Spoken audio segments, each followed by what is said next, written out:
Hello everyone, स्वागत है आप सबका अल्फ़ा बीनस क्लासेस में। तो आज मैं क्लास 10 के विज्ञान प्रैक्टिस पेपर 2 सेट 3 की चर्चा करूंगी। तो चलिए शुरू करते हैं पहले प्रश्न से। कथन 1, चमगादड़ रात्रि में किसी वस्तु से बिना टकराए हुए ही उड़ता है, कारण चमगादड़ से इंफ्रासोनिक तरंगें निकलती हैं। तो इसका सही उत्तर है ए सही है परंतु आर गलत है। अगला प्रश्न 32, श्याम ने दरवाजे के कब्जों में तेल डाला जिससे वह आसानी से खुलने और बंद होने लगा। इसका क्या कारण हो सकता है? ए घर्षण का बढ़ना, बी घर्षण का घटना, सी घर्षण का पहले बढ़ना और बाद में घटना, डी घर्षण का अप्रभावित रहना। तो इसका सही उत्तर है बी घर्षण का घटना। प्रश्न 33, एक वस्तु का द्रव्यमान आधा और वेग दोगुना कर दिया जाए तो उसकी गतिज ऊर्जा का मान पहले की अपेक्षा क्या होगी? तो जैसे कि हमें पता है कि गतिज ऊर्जा का फॉर्मूला होता है 1/2 गुना mv²। तो अगर हम यहाँ पे द्रव्यमान आधा और वेग को दुगुना कर दें तो फिर यह हो जाएगा, तो फिर इसका जो गतिज ऊर्जा होगा वह भी दुगुना हो जाएगा। तो इसीलिए इसका सही उत्तर होगा बी। तो अगला प्रश्न 35, आर प्रतिरोध के तार के टुकड़े को 4 बराबर भागों में काटकर पार्श्व क्रम में संयोजित किया गया। यदि संयोजन का तुल्य प्रतिरोध आर डैश है तो आर बटा आर डैश का मान क्या होगा? तो अगर हम इसे बनाएं तो यह ओम्स लॉ के द्वारा ये 1/r डैश बराबर हो जाएगा 1/r1 plus 1/r2 plus 1/r3 plus 1/r4। और ये फिर अगर हम जो कि ये अगर एक प्रतिरोध तार को 4 टुकड़े में बांटा गया हो तो यह R1 R2 R3 और R4 का भी वैल्यू हो जाएगा 1। तो ये 1/r डैश का वैल्यू हो जाएगा 1 + 1 + 1 + 1। तो इसका वैल्यू हो जाएगा 4।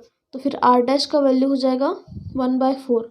और फिर यहाँ पे r बटा r डैश का वैल्यू पूछा गया है तो यहाँ पे r बटा r डैश का वैल्यू हो जाएगा 4 डिवाइडेड बाय 1/4। तो ये हो जाएगा 4 × 4 = 16। तो इसका सही उत्तर है ए 16।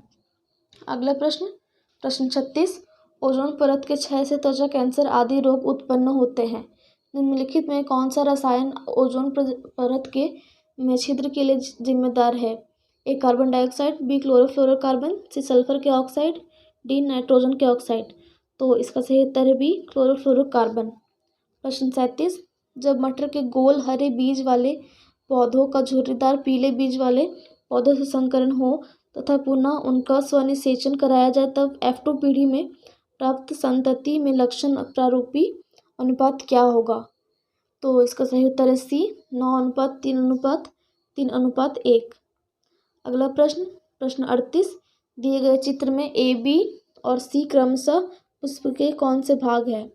तो इसमें ए परागकोश, बी और बी जो है वह अवर्तिका और सी अंडाशय है। तो इसीलिए इसका सही उत्तर है डी। अगला प्रश्न 39, हमारे शरीर के किसी अंग के कटने के बाद घाव भर जाते हैं। घाव के भरने में कौन सी प्रक्रिया सहायक होती है? ए प्रोटीन संश्लेषण, बी समसूत्री विभाजन, सी वृद्धि, डी अर्धसूत्री विभाजन। तो इसका सही उत्तर है बी समसूत्री विभाजन। अगला प्रश्न 40, निम्नलिखित में सत्य कथन का चयन कीजिए। कथन 1, कोरोना एक असंक्रामक रोग है। कथन 2, एंटीबायोटिक सामान्यतः बैक्टीरिया के जैव रासायनिक मार्ग को बंद कर देते हैं। कथन 3, एड्स केवल लैंगिक संपर्क से फैलते हैं। कथन 4, टीकाकरण का सामान्य नियम यह है कि शरीर में विशिष्ट संक्रमण को प्रवेश कराकर प्रतिरक्षक तंत्र को मूर्ख बनाया जा सकता है। और इसका सही उत्तर है सी, केवल 2 और 4 सही हैं। अगला प्रश्न 41, विद्युत धारा की सहायता से किसी धातु की सतह पर इच्छित धातु को निक्षेपित किया जाता है। यह प्रक्रिया विद्युत धारा के किस प्रभाव के कारण होता है? ए विद्युत धारा का ऊष्मीय प्रभाव, बी विद्युत धारा का भौतिक प्रभाव, सी विद्युत धारा का चुंबकीय प्रभाव, डी विद्युत धारा का रासायनिक प्रभाव। तो इसका सही उत्तर है डी विद्युत धारा का रासायनिक प्रभाव। अगला प्रश्न, प्रश्न 42। रोहन एक दुकान से 10 मोल स्रावित जल खरीदने गया। उस दुकान में 20 ग्राम के छोटे छोटे स्रावित जल की बोतलें थी। आप बताइए कि उसे ऐसे कितनी बोतलों की आवश्यकता होगी। तो पानी जो होता है उसमें H2O जो है वो H2O का 10 मोल बराबर होता है 180 ग्राम। तो फिर यहाँ पे 20 ग्राम की एक छोटी बोतल है, तो यहाँ पे 180 ग्राम में ये बोतलों की संख्या हो जाएगी 180/20, जो कि बोतलों की संख्या हो जाएगी 9। तो इसलिए इसका सही उत्तर है बी। और अगला प्रश्न, प्रश्न 43। परमाणु संरचना के संदर्भ में निम्नलिखित में कौन सा कथन असत्य है। ए थॉमसन मॉडल में इलेक्ट्रॉन धनात्मक गोले में धंसे होते हैं। बी रदरफोर्ड के अल्फा कणों के प्रकीर्णन प्रयोग ने परमाणु केंद्र की खोज की थी।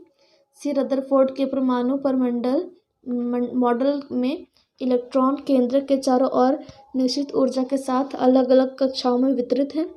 डी बोर मॉडल के अनुसार जब इलेक्ट्रॉन विविक्त कक्षा में चक्कर लगाते हैं तो उनकी ऊर्जा का विकिरण नहीं होता है। तो इसका सही उत्तर है ए थॉमसन मॉडल के इलेक्ट्रॉन धनात्मक गोले में धंसे होते हैं। यही कथन असत्य है और बाकी ये तीनों कथन सत्य है। अगला प्रश्न, प्रश्न 44। सीमा स्याही में उपस्थित रंजकों को पृथक करना चाहती है।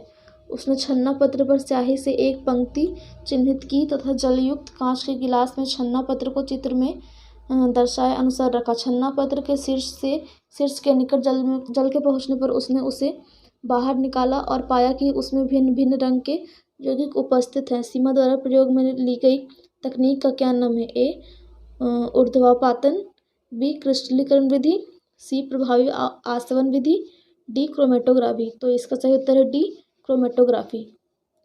अगला और अंतिम प्रश्न, प्रश्न 45। लवण ए एक एंटासिड है तथा बेकरी उत्पाद बनाने में काम आता है। इसे गर्म करने पर अन्य लवण बी देता है और है जो स्वयं जल को कठोरता को हटाने में प्रयुक्त होता है। साथ में गैस सी मुक्त होती है तो चूना जल को दूधिया कर देती है। लवण ए की पहचान कीजिए। A sodium hydrogen carbonate, B sodium carbonate, C जलीय कॉपर सल्फेट, डी विरंजक चूर्ण। तो इसका सही उत्तर है ए सोडियम हाइड्रोजन कार्बोनेट।